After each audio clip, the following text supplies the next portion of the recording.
Okay, my name is Tracy and today we are making a Swiss chard frittata.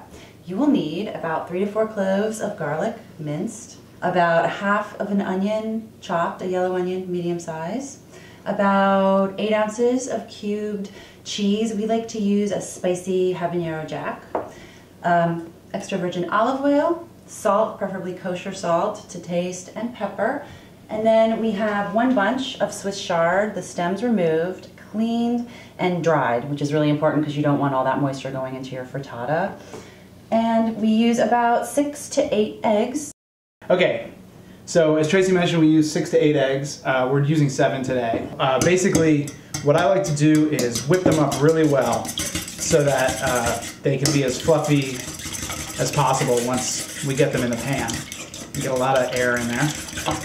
And add, you know, a blop of half and half. And then season it with a little salt and pepper.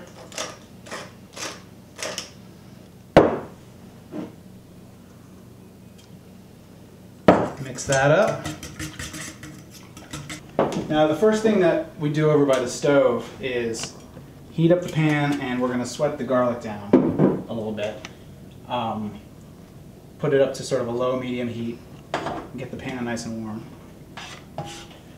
Alright, so we've got our onion, add it to the warm pan. What we like to do is season a little bit throughout the process because then the salt and the pepper and whatever other seasonings you choose to use will cook at different amounts throughout the time that you're cooking, and it gives it a little bit more of a layered taste to have all your seasonings cooked, you know, throughout. So once the onions are starting to look nice and translucent and sweated down, we add the garlic. We don't want to cook the garlic for too long because it does tend to burn, but we just want to get it nice and warm and get that great garlic oil mixed in with the onion. And then we add our chard that Tracy mentioned is dried. This is all going to cook together and sort of reduce down, wilt down a little bit. So now we're going to add the eggs. And this is probably the trickiest part because you do not want to make scrambled eggs. So you don't want to move the eggs around too much once they're in the pan. But when I do this, I do want to make sure that the eggs get underneath all this great chard. So what I do is pour the eggs in sort of all over the place. And then just sort of move everything around a little bit just to make sure that it gets underneath the chard, and then leave it. Watch the edges to sort of see if it's starting to cook, sort of look a little bit like an omelet. And I might just season it a little bit.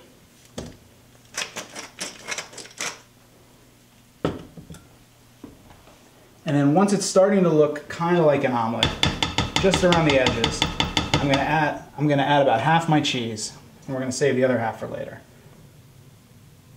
And once the cheese is on there, we're going to add this, put this in the oven, which has been preheating to 375 degrees this whole time. And this is important. You want to have a pan that can go in the oven. So this pan has a metal handle. Definitely when you're shopping for pans, make sure that you have an oven-ready frying pan. So this is going to go into the oven.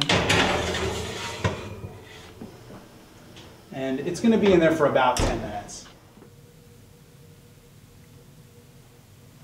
Alright, so we're about halfway through cooking the frittata in the oven, and we want to add the rest of the cheese. So with my oven mitt, because the pan handle is going to be really hot, I'm going to just take it out real quick. And you can see that that's really starting to look like a frittata. And I'm just going to add the rest of the cheese so that some of it will be melted completely into the frittata, and then some of it will be nice melted chunks of cheese right along the top. Put it back in.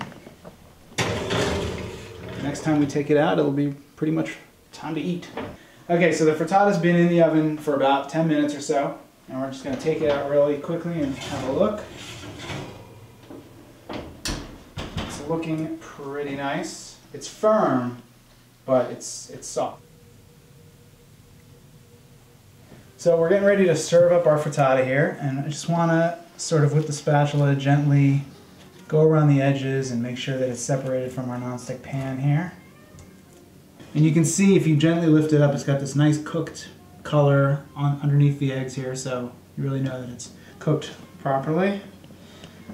And now we're ready to slice it up and eat it.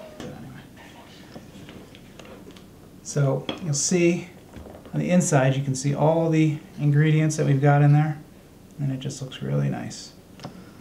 The fruits of our labor. Time to eat. Time to eat, yeah.